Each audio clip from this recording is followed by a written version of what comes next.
Muchísimas gracias por vuestra asistencia a este diálogo. Desde el Servicio de Mujer e Igualdad, este año estamos de conmemoración, ya que son los 40 años de políticas municipales de igualdad. En el marco de esta celebración o de esta conmemoración, queremos realizar distintas actividades relacionadas con la participación y la presencia de las mujeres en los distintos ámbitos. Y nos parecía fundamental dedicar un diálogo al ámbito de comunicación. Y para esto me acompañan unas periodistas excepcionales a las que les agradezco su participación. Nos acompaña Marta López, redactora de COPE, Beatriz Barrabés, directora de Radio Televisión de Aragón, Miriam Pina, redactora de Deportes de Aragón de Televisión y, perdón, ¿quién me falta? Y Belén Teruel, Belén Teruel, que es directora de Comunicación de la Universidad de Zaragoza. Y va a moderar la mesa Carmen Serrano, que es la presidenta de la Asociación de Periodistas por la Igualdad. Yo os dejo la palabra y bueno, pues muchísimas gracias por vuestra participación y espero que resulte interesante esta mesa. Muchísimas gracias.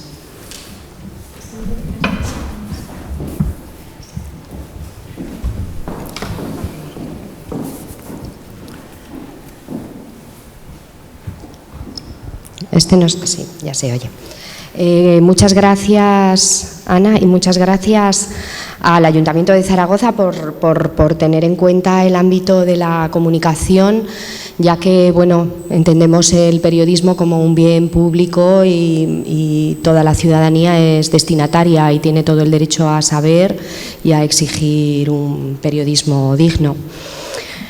Ana ya nos ha presentado a todas. He de decir que las 4 estupendas ponentes han sido escuetas en su petición de presentación. No querían que contáramos todo su currículum, sino vamos a conocer lo que tienen que contarnos. Belén Teruel, así en orden, aunque creo que Ana también lo ha dicho en orden, Belén Teruel es periodista y actualmente jefa de comunicación de la Universidad de Zaragoza. Miriam Pina, periodista y licenciada también en Antropología Social y Cultural, un perfil muy interesante a la hora de analizar cualquier cuestión, como por ejemplo la comunicación. Actualmente redactora de Aragón Deporte en Aragón Televisión. Beatriz Barrabés es periodista y directora del Centro Territorial de RTV en Aragón. Desembarcó en Televisión Española en el 97 en la delegación de Teruel y hasta ahora, antes de ser directora, era jefa de informativos e interactivos de TVE Aragón. Y Marta López es periodista de COPE. Fundamentalmente hace seguimiento de la información política y se ha formado en temas sindicales y en negociación de planes de igualdad. Vamos a contaros, en primer lugar, si nos lo permitís, algo sobre nosotras.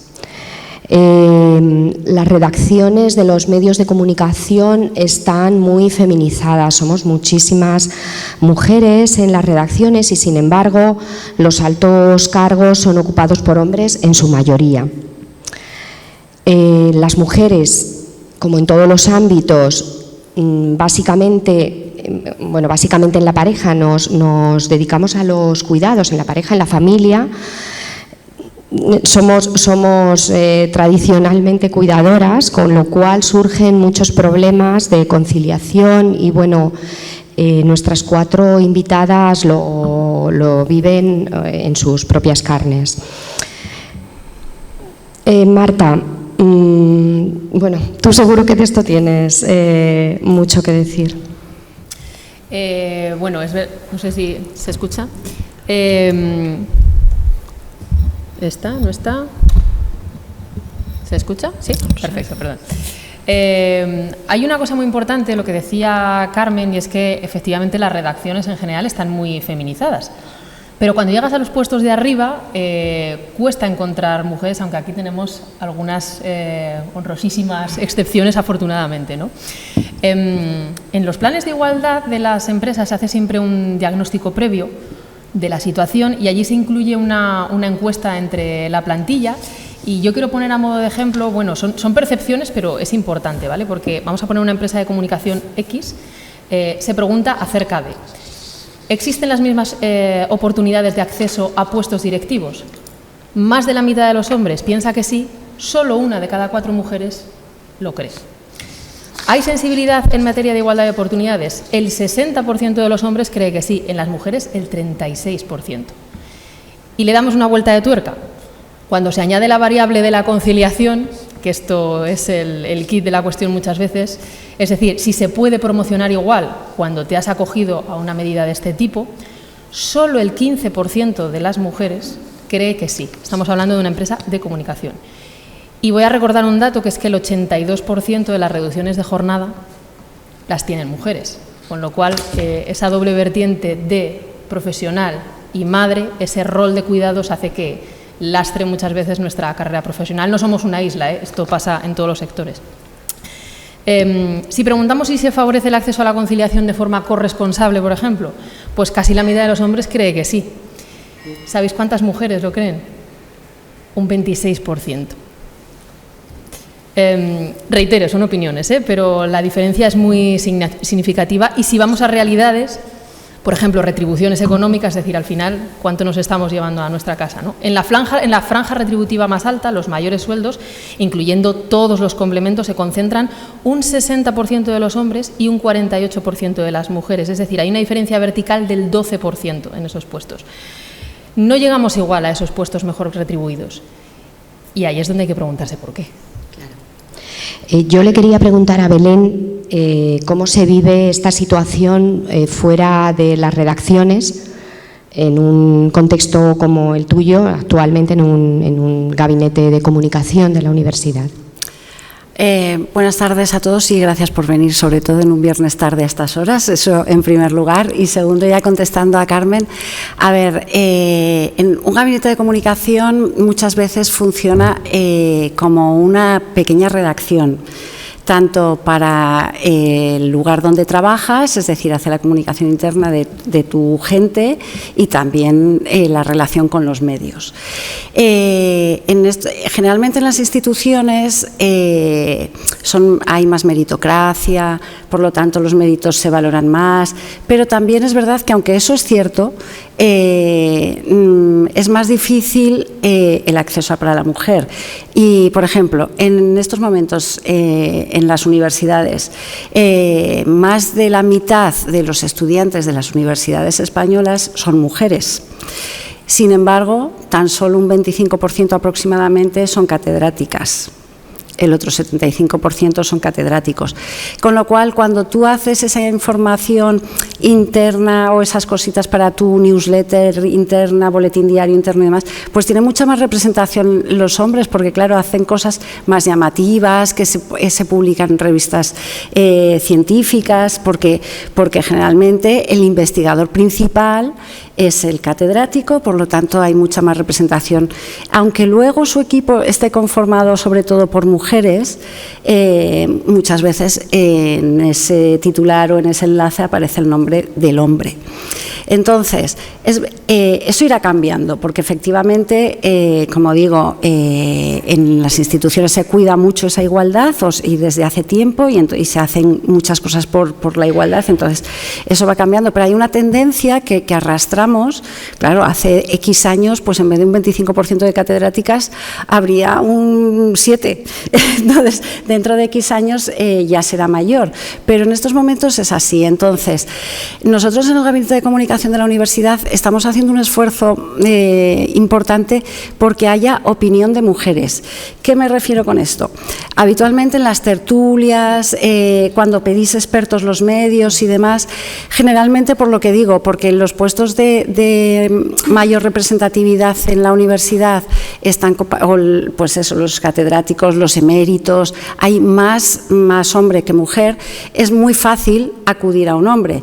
Sin embargo, representamos la mitad de la opinión de lo que sucede en el mundo, las mujeres. Entonces, hacemos un esfuerzo importante porque haya representación cuando nos pedís un tertuliano, cuando nos pedís un experto, para intentar equilibrar un poco. hace falta un esfuerzo extra, porque muchas veces es difícil, pero lo intentamos porque creemos que la opinión de las mujeres vale mucho. Bueno, vale tanto como la del hombre y sin embargo está infrarrepresentada en los medios. Entonces hacemos ese esfuerzo desde nuestro sitio. Entonces, bueno, pues es un poquito nuestro granito de arena en este momento.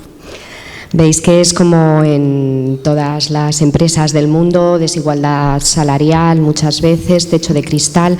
No sé si algo de todo esto se puede paliar con los planes de igualdad, Marta. A ver, se puede solucionar solo en parte, quiero decir. Al final hay una desigualdad estructural y tú puedes tomar medidas, pero hay que ser conscientes de que la situación de base es mala y eso va a tardar años en revertirse. Sí se pueden tomar medidas, algunas, por ejemplo, de hecho, se toman.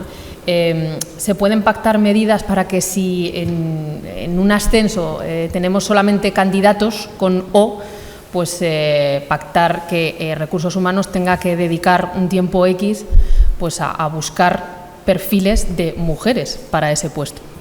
Porque a veces dicen, no, es que no hay. Pues es que igual no las has buscado bastante, ¿vale?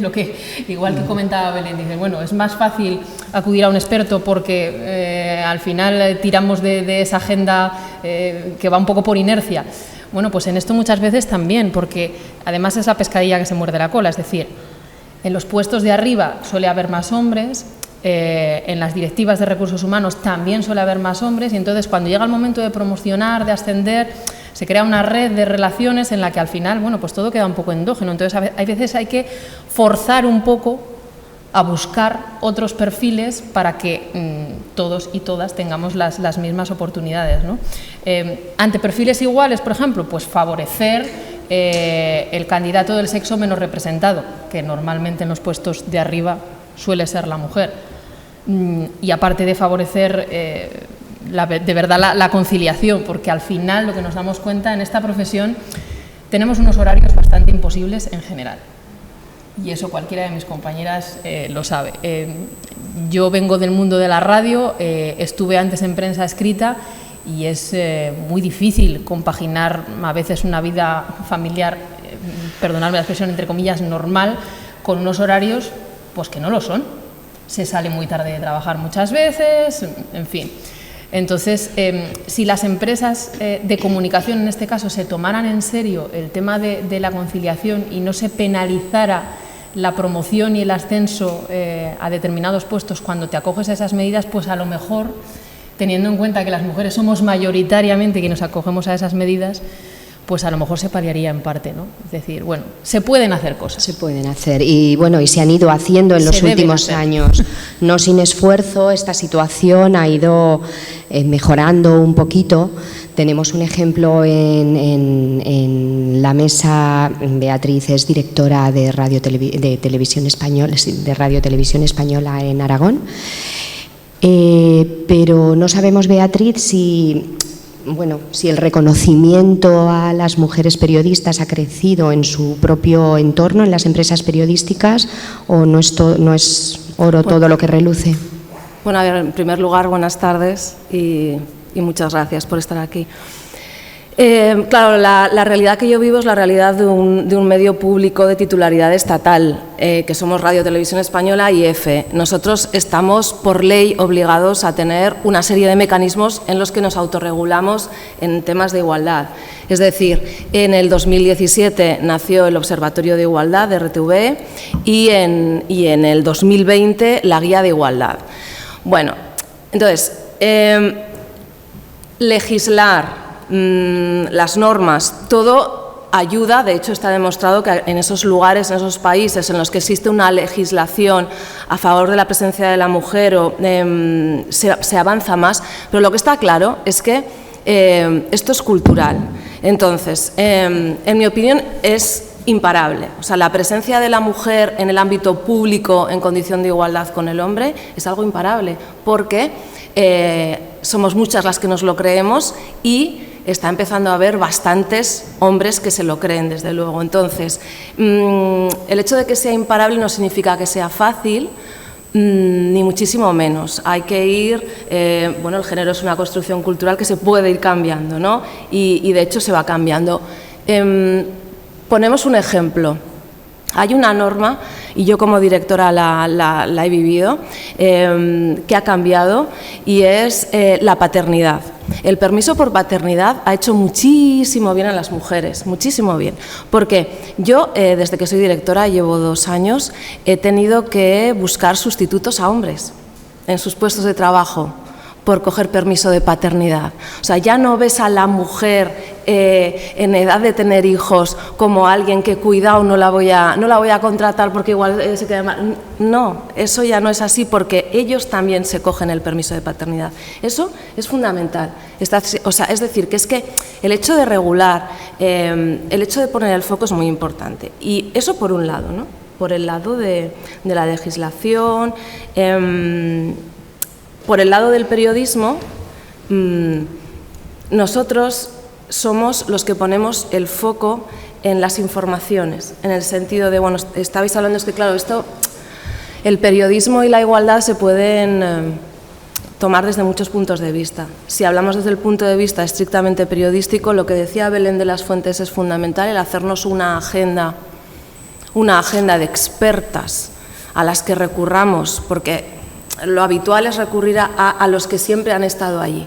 Tenemos que hacer ese esfuerzo. Y desde el punto de vista de los periodistas, nosotros cada día elegimos, de todo este abanico de realidad y de todo lo que está pasando, elegimos que cubrimos esto, esto, esto y esto. Y una vez que cubrimos esto, esto, esto y esto, decidimos también dónde ponemos el foco. Porque una noticia, si ustedes la ven en diversos medios de comunicación, se cuenta desde distintos puntos de vista. No entro en lo político, entro en lo estrictamente temas sociales. ¿Por qué? Pues porque decidimos poner el foco en un sitio y no en otro, o ampliar ese foco en un sitio con respecto a otro. ¿Estamos contando distintas realidades? No. Entonces, lo que está pasando también es que tenemos que visibilizar a la mujer en su realidad. Hasta hace no mucho, el sujeto activo en nuestra sociedad era el hombre, la mujer era la pasiva.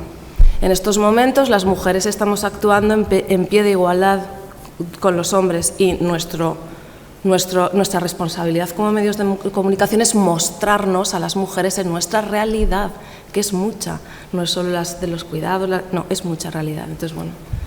Yo, si me permite, me gustaría hacer un apunte a lo que ha dicho Beatriz. Me parece muy interesante el tema de los permisos de paternidad.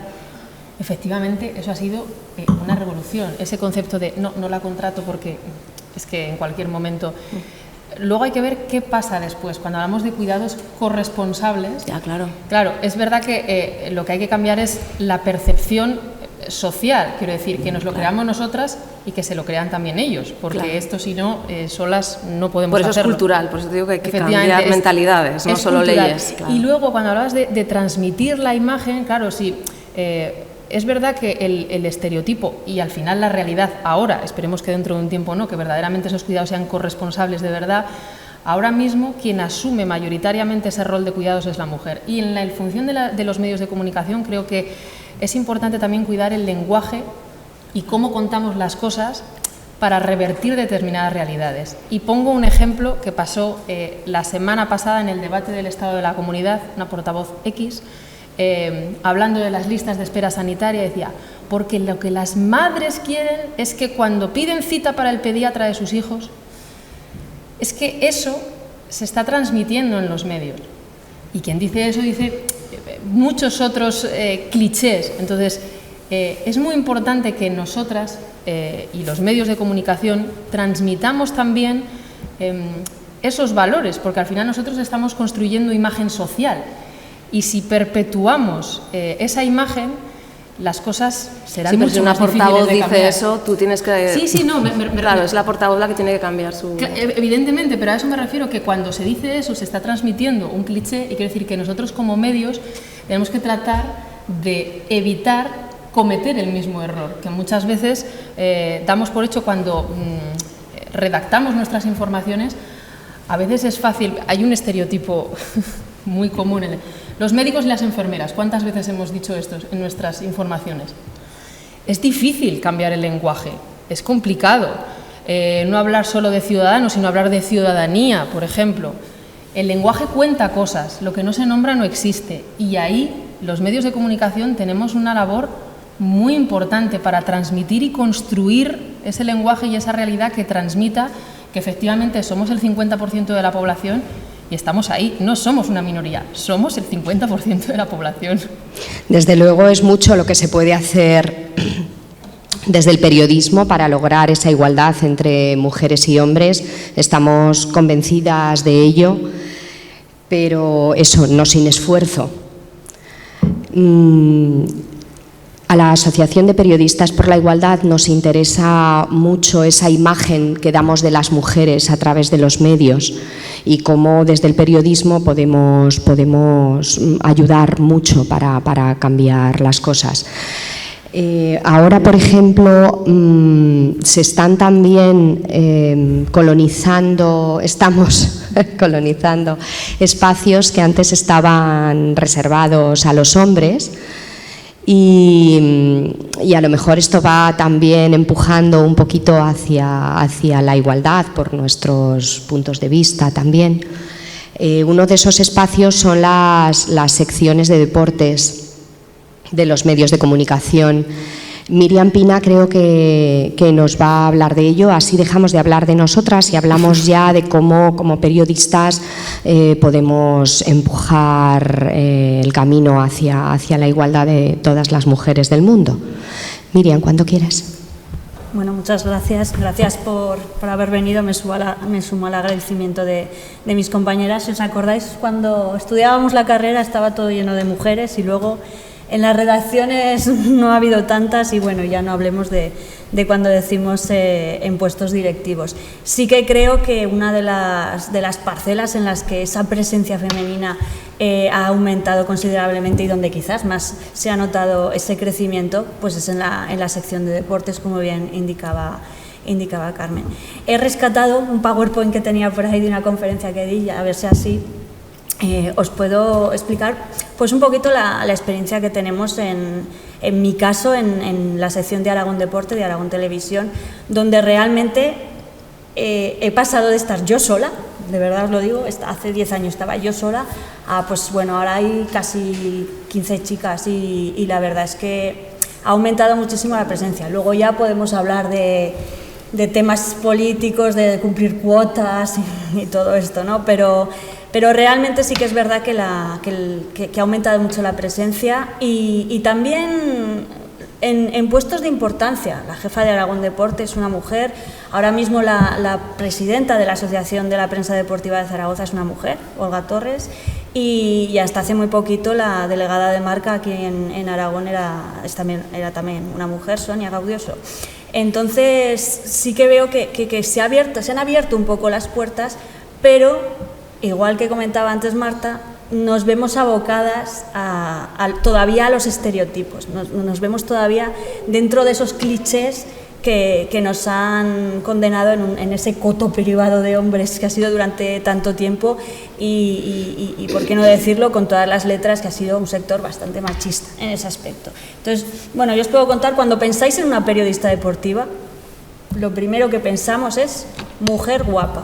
Si ponéis en Google periodistas deportivas, inmediatamente os aparece las más guapas, las guapas, el dilema carbonero. Se ha hecho un estereotipo, yo lo llamo el dilema carbonero por poner un estereotipo, pero un estereotipo en torno a la belleza.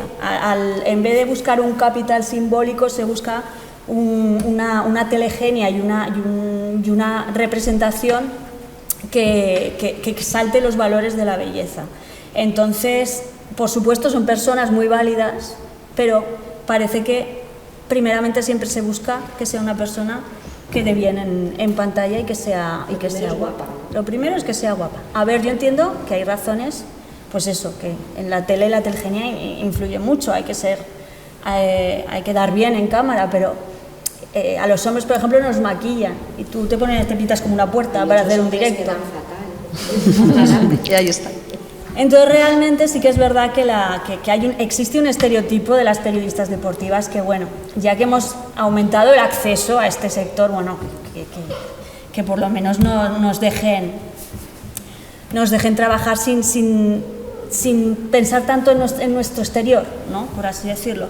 Yo os quería dar un ejemplo. En 2018, no sé si os acordáis, hubo una campaña de las periodistas brasileñas que hicieron un vídeo y lanzaron este hashtag, déjala trabajar, contra el acoso a las periodistas.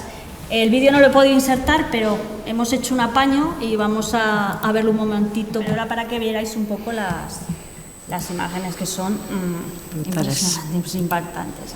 Y no solo pasa ahí, porque la verdad es que pasa en muchos sitios. Entonces, sí que es verdad que se hizo esta campaña y puso un poco de manifiesto pues, el acoso al que se enfrentan muchas periodistas, no solo deportivas, porque realmente hay casos en todo el mundo. Hablando un poco de la perspectiva que tenemos aquí en Aragón, nuestra experiencia, bueno, pues hay de todo. Yo recuerdo casos y principalmente el caso de una compañera, que es Ana Calvo, que fue hace muy poquito, hace un par de años. Ella fue a una concentración en apoyo del Real Zaragoza, que estaba lleno de ultras, y empezaron a decirle de todo.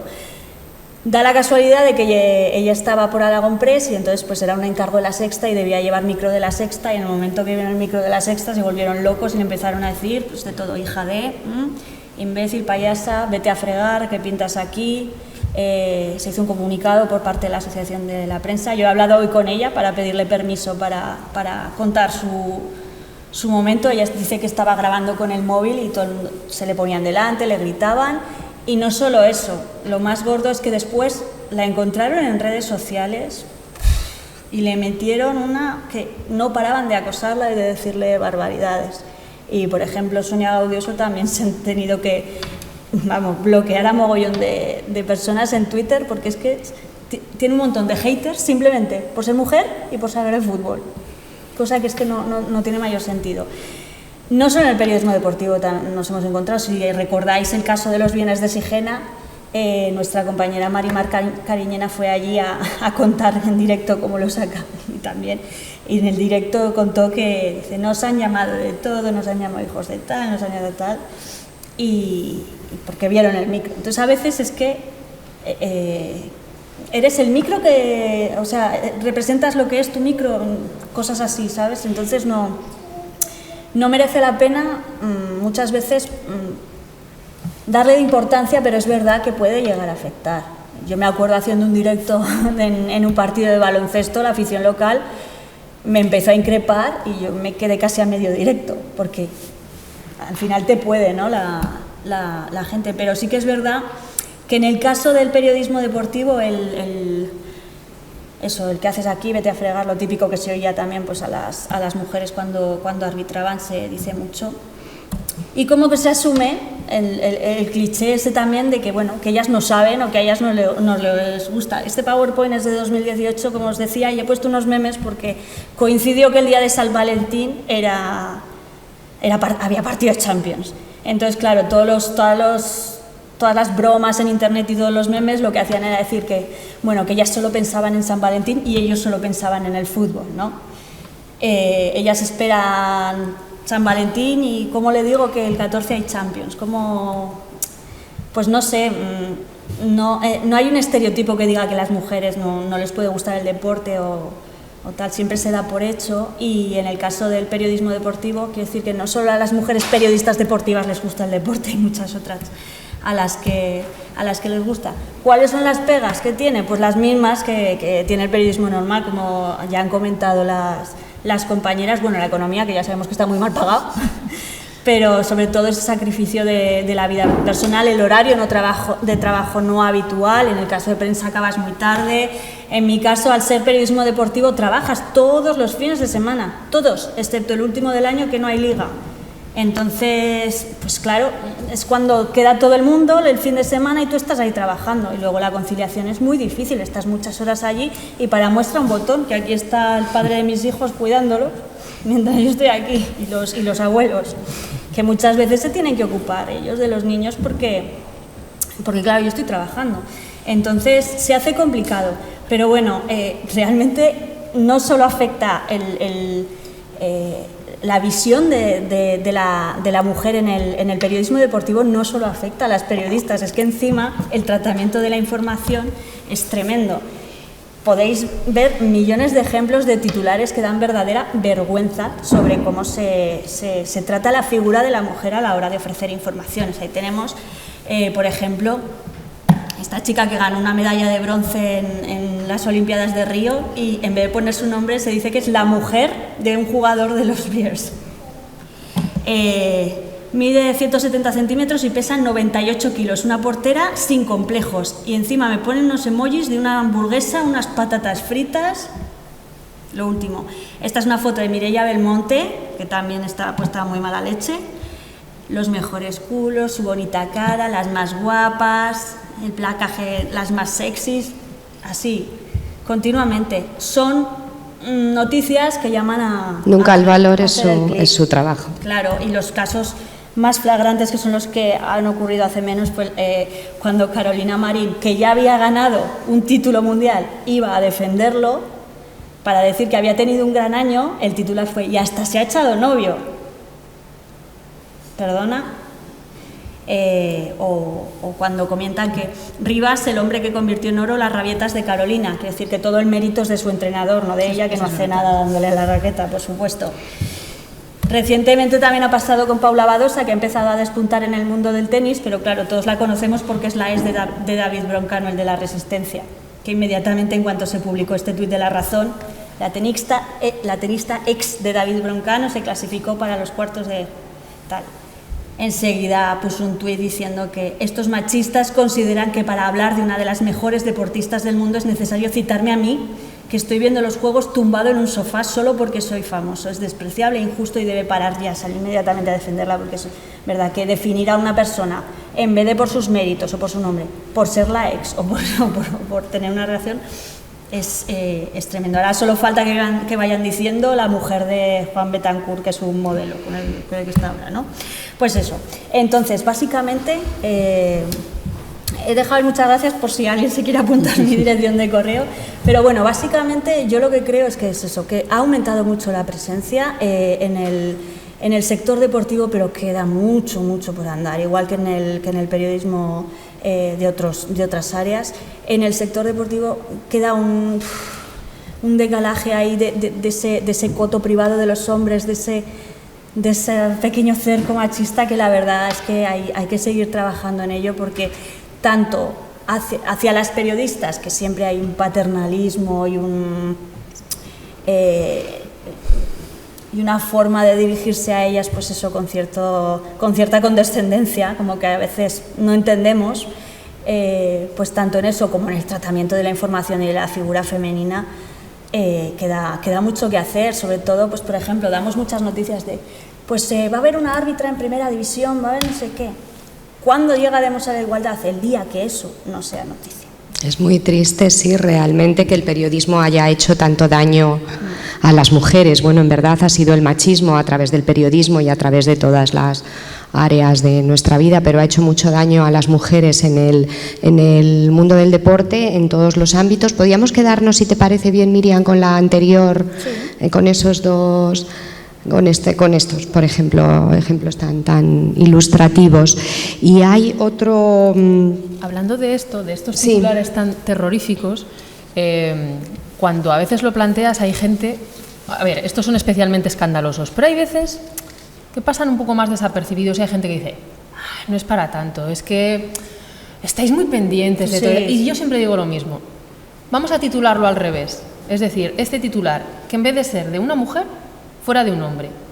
¿Nos chirría? Sí, pues entonces está mal. Quiero decir, porque a veces asumimos como normal cosas que no lo son. O sea, es decir, a nadie se le ocurriría titular que un señor que ha ganado una medalla de algo, titular como que fuera el ex o el novio de una mujer famosa. Es que eso no pasa al revés. Muchas veces, de hecho, a las deportistas, cuando las entrevistan o les hacen alguna pregunta capciosa, dicen ellas, ¿eso se lo preguntarías a un hombre? Exacto. Y es que es verdad. Es que al final es el resumen, ¿no? Y la construcción de la mujer en los medios se hace a través de titulares que pueden hacer muchísimo daño. Este es el caso de mujeres deportistas, pero se construye imagen de mujer, que es lo que comentábamos antes. es muy importante tratar bien la información. A veces encontramos titulares que dan mucha vergüenza, como decía Miriam, ¿no? Y es difícil porque al final vivimos además en un momento muy complicado para esto, que vivimos en la era de Internet, en la que hay una cosa terrible para el periodismo, que es el clickbait. Sí. Es decir, buscamos el clic. Entonces, cuanto más llamativo es un titular, más fácil es que la gente haga clic y que entre. Y al final de los clics, pues entra la publicidad y decimos que tenemos no sé cuántos seguidores y tal. La típica fórmula, no creerás lo que han hecho en no sé dónde, no vas a imaginar lo que tal. Entonces, es para llamar. Y estos son titulares atractivos que llaman al clic, pero realmente... Lo que pasa que también eso forma parte de esa educación que poco a poco se va dando y va cambiando. Pues, esto existe, pero cada vez hay más gente a la que le chirría, o por lo menos yo quiero pensar eso, sí, que cada vez hay más gente a la que le chirría esto. Y bueno, es que, claro, la forma de informar también, o sea, los periodistas tenemos una enorme responsabilidad y la sociedad también debe exigirnos unos determinados estándares. Por ejemplo, para ir a algo mucho más, a lo mejor, a lo más dramático, ¿no? Que es la información de asesinatos de violencia machista.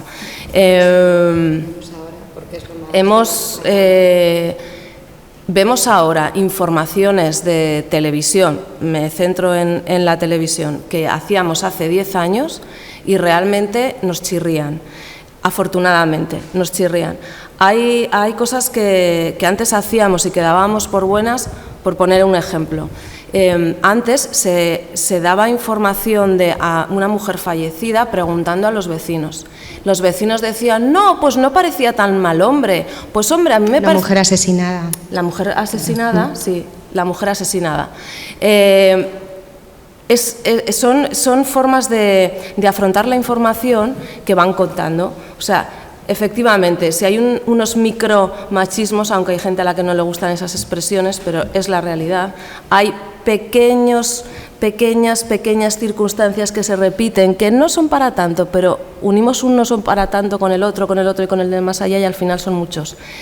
Pues lo mismo al revés, o sea, esa construcción poco a poco de la realidad también con pequeños gestos se va haciendo. Y entonces, a la hora de informar de la violencia machista, es un caso claro y evidente. Y todavía hay algunas dudas que tenemos. Tenemos algunas dudas, por ejemplo, a la hora de dar visibilidad a esas mujeres, a la hora del tratamiento de los hijos, por ejemplo. Nosotros hemos tenido bastante debate a la hora de hablar en televisión española sobre esto, porque claro, si tú das a la mujer con su nombre y sus apellidos, también hay unos niños, hay unos hijos. Teníamos esa duda, ¿no?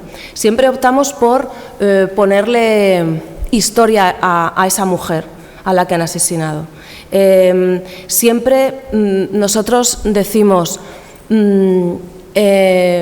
cuando el hombre se quita la vida, no podrá ser juzgado, es decir, estamos intentando cambiar las cosas, pero no es fácil, no es nada fácil, pero sí que esa visibilidad que damos los medios, si vamos construyendo un relato que es la realidad, pero con ese cuidado, con ese mimo, yo creo que al final va a ir calando y sobre todo en generaciones jóvenes a las que les chirríen ya estas cosas, para los que no sea habitual el hablar de esas formas, ¿no? Entonces, bueno, yo creo que poco a poco esto va a ir cambiando y sobre todo, y espero, porque la sociedad nos lo va a exigir. Es que no hace tanto que se hablaba de crimen pasional cuando decíamos esto con las informaciones. Ahora nos chirría mucho, pero antes se contaba así. Y efectivamente, como dice Beatriz, ha habido afortunadamente una evolución y aún así nos queda. Pero lo que hablamos siempre, ¿no? La importancia del lenguaje. Solamente la diferencia entre decir una mujer muerta o una mujer asesinada, hay una diferencia fundamental. Porque muerta parece que es que, bueno, se ha muerto. Asesinada es que la ha matado alguien. Poner el foco en el agresor, no en la víctima. Quiero decir que, además, es verdad que es interesante, bonito incluso, entre comillas lo de bonito, ponerle cara a esa mujer, contar esa historia, porque al final es un asesinato y hay una víctima. pero hay que poner el foco también en el agresor, y eso también es trabajo nuestro, ¿no? Decir, bueno, ¿cómo titulamos? Es decir, ¿una mujer asesinada? No, o a lo mejor hay que decir, un hombre asesinado. Es decir, hay que poner el foco en lo importante, ¿no? Y creo que esa forma de contar las cosas, como en todo, construye una imagen, y nosotros tenemos ahí una tarea muy importante para que la sociedad, y una cosa que me parece muy importante lo que ha dicho Beatriz, es que las nuevas generaciones no vean como normal cosas que nosotros hemos visto normales hace tiempo. Yo estoy completamente de acuerdo con Beatriz en que hay un cambio cultural que es necesario y que se está dando, y cambiando de tercio entre la violencia contra las mujeres, hay otro asunto que es la salud mental, que últimamente también es fundamental y se está poniendo mucho más el foco en la salud mental. Hace un tiempo, cuando pues se hablaba de depresión o cosas así, la mujer pues es que era una enferma, estaba loca, no sé qué. Sin embargo, cuando se hablaba del hombre era un loco pero creativo, un poco genio, un poco... al hombre se le daba como unos valores extra cuando se hablaba de salud mental que a la mujer no se le daban.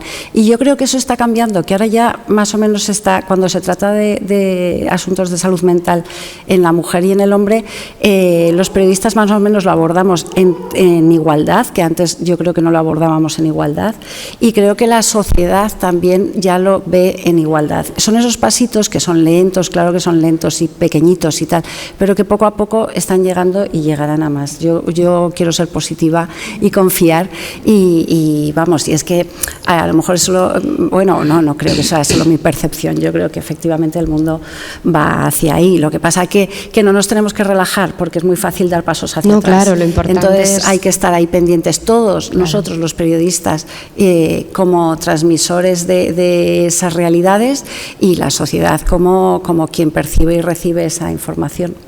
Sí, lo importante es darse cuenta de que las cosas no se hacen solas, que si hay avances es porque se trabajan todos los días y con mucho esfuerzo, y muchas veces los esfuerzos son simplemente para no retroceder en derechos. Veis que desde los medios de comunicación se construye una imagen de la mujer en la Asociación de Periodistas por la Igualdad. Nos gusta también reunirnos con otras profesionales para saber cómo se ven representadas en los medios de comunicación. Entonces, bueno, a casi ningún colectivo le ha gustado o le gusta o está conforme con la imagen que se da de ella. Por ejemplo, las empresarias, ¿no?, que nos decían que estaban siempre cansadas de que se les preguntara por cómo se apañaban en casa, ¿no?, con los niños, con el tema de la conciliación. Decía, joder, en fin, ¿por qué nos tienen que preguntar siempre eso? Y bueno, es muy importante que aprendamos, falta formación en género, en general a los profesionales del periodismo.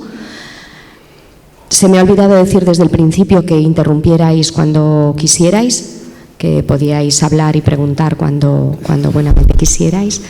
Yo quería terminar con el tema de la violencia de género, que ya lo habéis esbozado todas, porque bueno, es como la punta del iceberg, ¿no? Es lo más dramático del machismo a través del periodismo, y veis que se ha dado una imagen muy, bueno, ha sido muy triste, porque se ha dado una imagen muy pobre de las mujeres y muy dramática, siendo que bueno, que podemos hacer mucho por ayudar si aprendemos a hacerlo bien.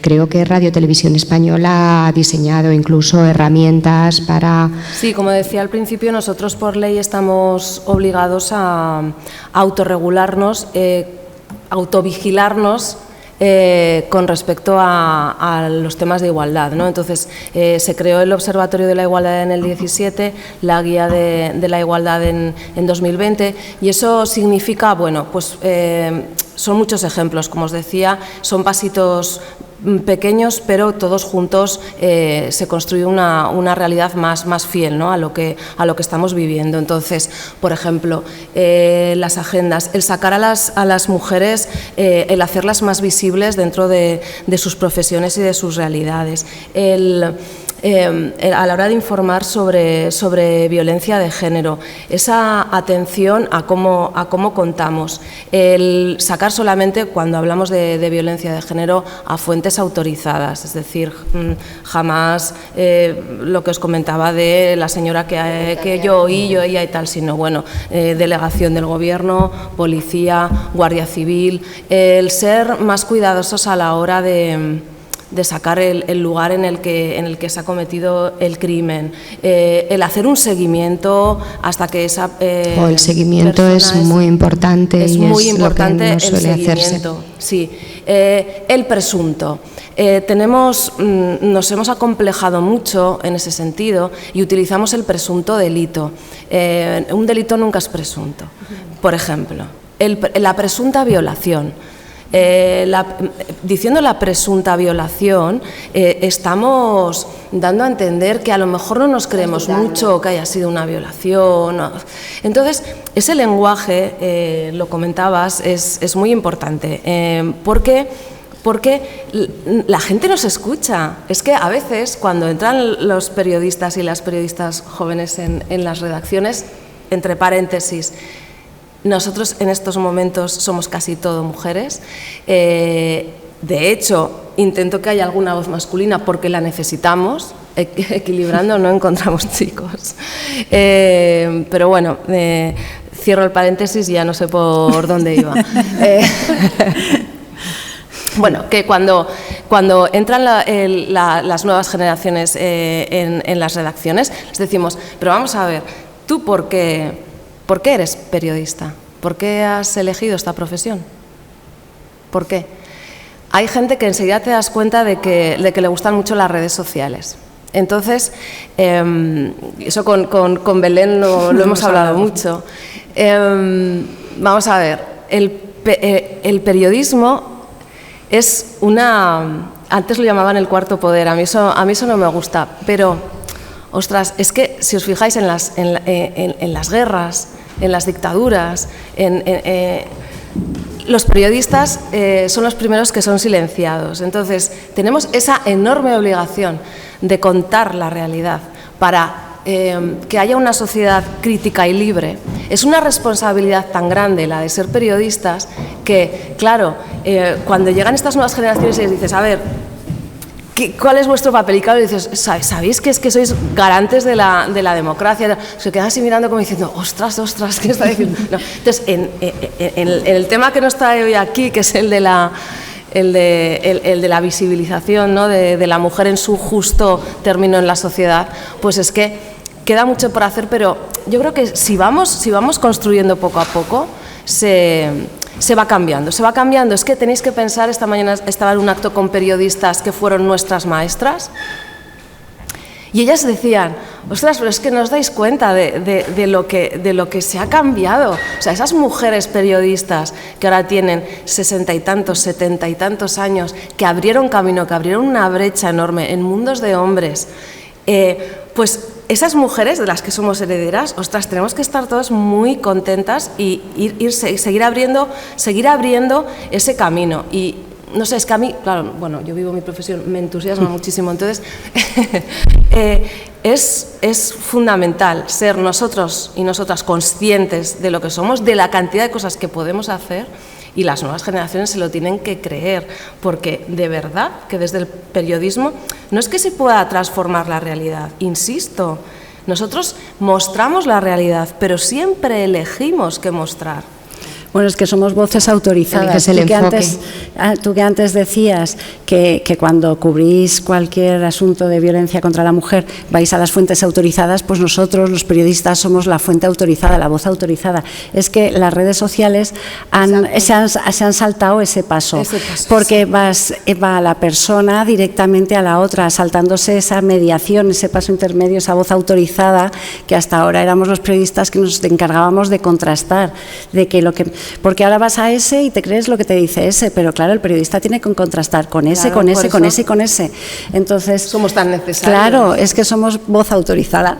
Claro. Y es una realidad peligrosa que la gente dé por hecho que todo lo que lee en las redes sociales... ¿Dónde lo has leído? No es que me lo han mandado por WhatsApp. ¿Quién te ha mandado por WhatsApp? Sí, es que las redes sociales no es periodismo, como claro. Antes cuando te decían, esto ha pasado... No puede ser, que sí, que lo he visto en la tele. Vale, entonces te lo creí. O sea, que lo he visto en Twitter. Vale, entonces te lo crees. Y que muchas personas jóvenes tienen como referencia las redes sociales y como referencia del periodismo los programas de cotilleo que también... Bueno, y ahora que dices lo de los programas, que esto... Que hay, por ejemplo, el tratamiento de las mujeres víctimas de violencia de género externa. Claro, a nosotros nos ha pasado, y eso que dentro de un medio público el control es y debe ser mucho mayor, mucho más estricto, porque es un medio público. Nos ha pasado que hemos dado una información que previamente se ha dado en uno de estos programas que ahora mezclan la información con el entretenimiento, te cuentan cosas que están pasando, intentan darle una especie de, como que sí, como que te estoy informando, pero al mismo tiempo te informan desde de entretenimiento. Sí. Entonces, hemos tenido que dar la misma noticia que el programa que iba antes que nosotros, y hay cosas que en el telediario no hemos dado porque nos parecía que no debía darse así, porque es un ejemplo muy claro que esto nos pasó. Imaginaos, esto pasó en Navarra, y telediario. Una mujer se tira por la ventana, está siendo víctima de malos tratos y se tira por la ventana, ¿vale? Para escapar de su maltratador. Ahora la gente lo graba, lo grabaron con un móvil. Eso ya ha llegado a todas partes, a las redes sociales. El programa de antes, claro, el debate que tienes en ediciones, ¿damos la imagen o no damos la imagen? ¿La damos o no la damos? ¿Qué hacemos? Y de repente la estás viendo en la pantalla, porque el programa de antes, ese programa de información, entretenimiento, pseudoinformación y entretenimiento, lo primero que ha hecho es darlo. Y lo que te dicen en el programa, no, es que aunque yo no lo dé, la gente ya lo ha visto. Claro, sí. La gente ya lo ha visto en redes y me van a acusar de no darlo, de esconderlo. Eso a veces pasaba en otro orden de cosas. Hubo un momento en el periodismo en el que se abrió un debate con los crímenes de ETA.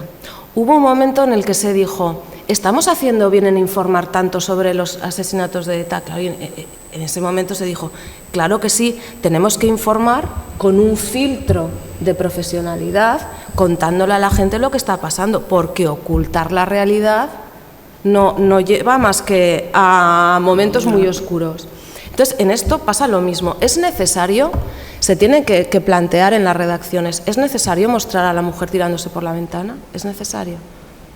Yo creo que no. Pero la gente nos acusa de no sacarlo.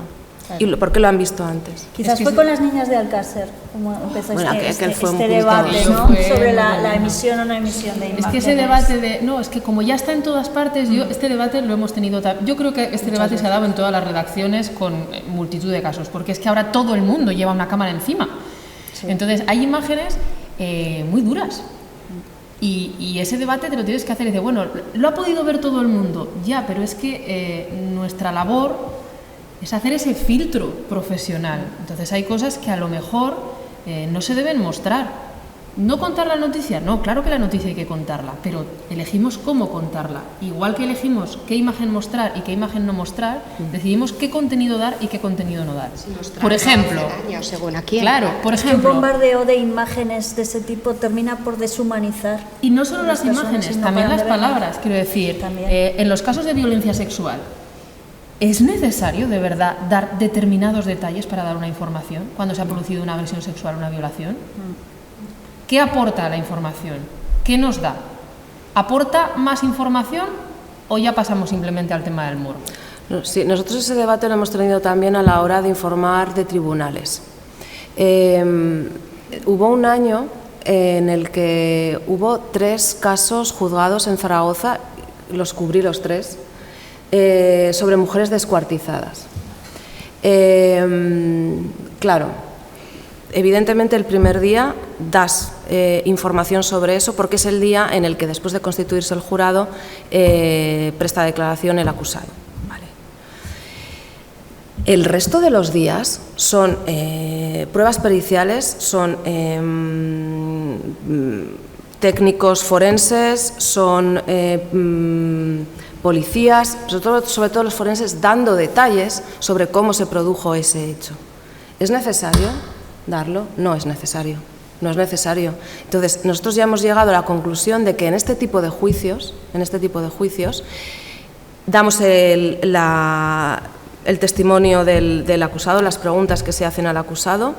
Si en algún momento el periodista que está siguiendo ese juicio considera que de lo que se está diciendo en las periciales hay algo destacable, se da, pero si no, no se da hasta las conclusiones finales, porque lo demás es morbo,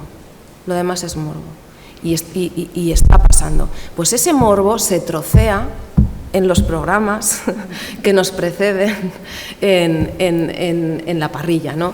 Entonces, bueno, nosotros no somos eso.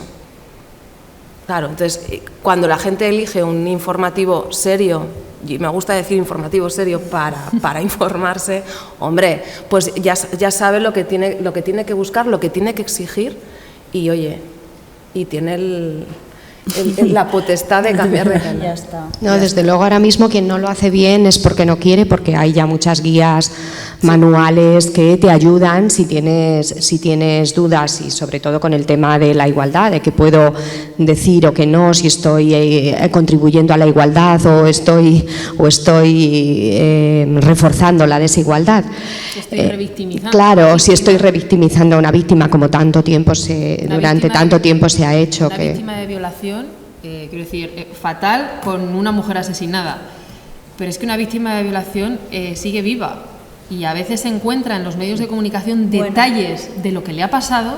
El caso de La Manada es brutal. Se han filtrado una cantidad de informaciones sobre lo que ocurrió en esa violación que es que no, incluso el nombre de la víctima, que es que eso no tenía que haber sucedido en absoluto, eso no es periodismo. Total, que el que no lo hace bien es porque no quiere ahora mismo, pero bueno, también es cierto que pese a tantas guías sigue habiendo malas prácticas. Nosotras seguimos ahí ojo a visor para denunciarlas siempre, y si es posible darle un toque de atención al periodista o a la periodista o al medio que ha cometido ese error, ¿no? En la web de Periodistas por la Igualdad tenemos una pequeña muestra de guías de cómo redactar las informaciones. Yo no sé si queréis apuntar algo, si queréis preguntar cuál es vuestra percepción de estos temas como consumidores de periodismo, como consumidoras, o si queréis hacer cualquier comentario, o también vosotras si queréis añadir algo. Yo sí quería añadir que si bien esta explosión muchas veces de imágenes y de informaciones son contraproducentes, sí que es verdad que el tema de la violencia de género todavía, aunque hacemos fuerza por ello, todavía no ha sido elevado a su como tendría que ser, como caso de, bueno, prácticamente terrorismo, ¿no? O sea, son muchas más víctimas las que hay ya de violencia de género, más que incluso las que fueron de ETA, y sigue sin ocupar el sitio, sigue sin ocupar siempre las portadas, sin darle como la importancia que merece como problema social. Hombre, que es. Se le está dando ahora ya cada vez más. Sí, yo creo siempre que hay miedo al efecto llamada. Sí, pero muchas veces no está en las portadas, según con qué otras informaciones coincida ese día. Dentro en la guía de igualdad, por ejemplo, uno de los puntos que también se destaca es que intentemos no informar de los casos de asesinatos o de violencia machista dentro del capítulo de sucesos. Hay que separarlo del capítulo de sucesos. Entonces, yo creo que poco a poco se le va dando su importancia. Pero evidentemente es que, insisto, venimos de hace no mucho tiempo, no se daba visibilidad, ni se contaba, ni se escondía. De hecho, o se le quitaba, sobre todo se le quitaba importancia. O se justificaba. Hasta antes de ayer se utilizaban fotos de las víctimas de las redes sociales, ¿no? Esas fotos que todo el mundo pone en las redes sociales de sí misma, pues cuando estás más guapa, cuando estás en una fiesta con tus amigas, y esas fotos no se pueden utilizar para las informaciones, ni mucho menos. Claro. Porque se está frivolizando el tema. Seguro que vosotras tenéis muchos ejemplos y algunas cositas más que aportar, si queréis añadir algo, y si no, si nadie aquí quiere aportar nada más, yo creo que ha sido muy rica la conversación. Hemos tenido muchos datos, muchas opiniones, hemos conocido cómo se hace desde dentro, cómo se construye desde dentro la igualdad, y yo creo que aquí podemos dejarlo. Muy bien. Pues muchas gracias. Pues sí. Pues gracias por venir. Muchas gracias por estar aquí.